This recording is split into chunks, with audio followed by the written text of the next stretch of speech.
Today we are going to be graphing quadratic functions. Here are the steps that will help you to graph these type of functions. The first step is you're going to be finding your a, b, and c. To find the a, b, and c, you're going to be using the leading coefficients, which are the numbers in front of your variables.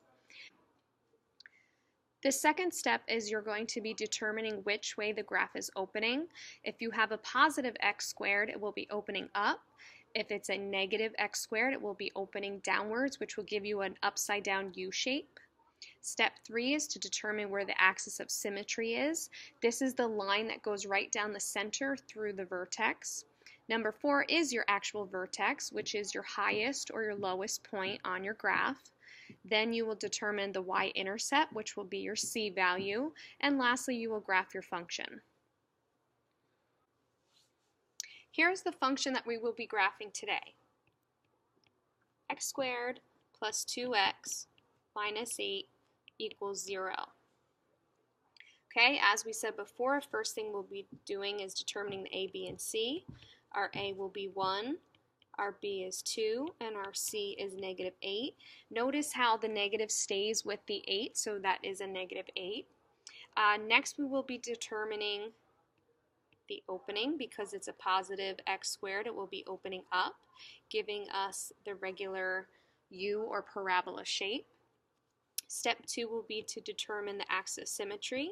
This is the formula to determine that, so x equals negative b over 2a. Since we have our a, b, and c, it will nicely be able to plug into that. So we have x equals, it will be a negative 2 all over 2 times 1. We'll simplify that to give us negative 2 over 2, which means that our x value is a negative 1. Okay, it's important to have the x equals because this represents a line, so you don't want your answer to just be negative 1. It should be x equals negative 1. Next step is to determine your y now that we have our x point. To do that, you're going to evaluate the function. So we have our function here, x squared plus 2x minus 8. And now that we have our x, we're going to plug negative 1 in for x.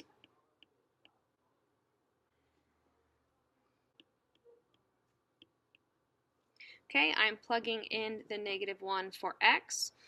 Notice how the negative 1 for the first term is in parentheses because you are doing negative 1 times negative 1, which will then turn to a positive 1.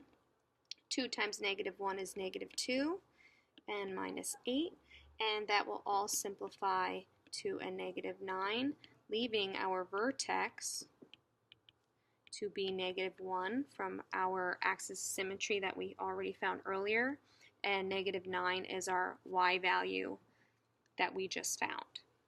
Part D is your y-intercept.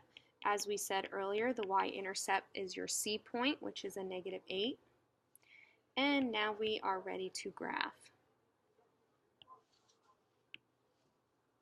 Okay, first I'm going to start by graphing my vertex, which is at negative 1, negative 9.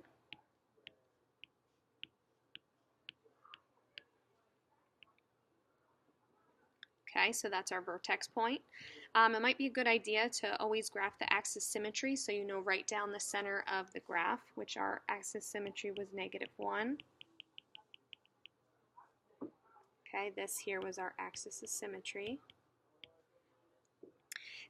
Next, I'm going to graph my y-intercept, which is negative 8. Okay, it's right on the y-axis. Okay, to get the third point, you're basically doing the same movement as you did from the vertex to the y-intercept. So because it is 1 unit to the right, I'm now going to go 1 unit to the left, and height-wise it will be in the same exact spot. Now we have all 3 points. I'm making my U shape and putting my arrows on the end, and that there is our quadratic function.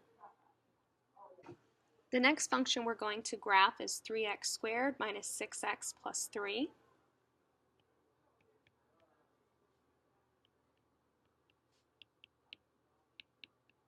Okay, we're starting by picking our a, b, and c. So we have a is 3, b is negative 6, and c is 3. Okay, first thing I'm doing is determining my opening. This will be opening up because my 3x squared is positive. Part B is getting my axis symmetry, so here's my formula. I'm going to use my A and my B to plug in to be able to solve. Okay, be careful here because your B is already negative, so that will be a double negative.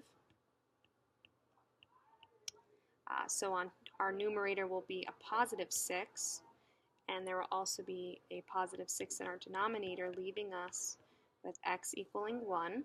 Okay, so that is our axis of symmetry, and it is also half of our vertex. It's the x value. Now we need our y value. Here is our function. I'm going to be plugging in 1 for our x.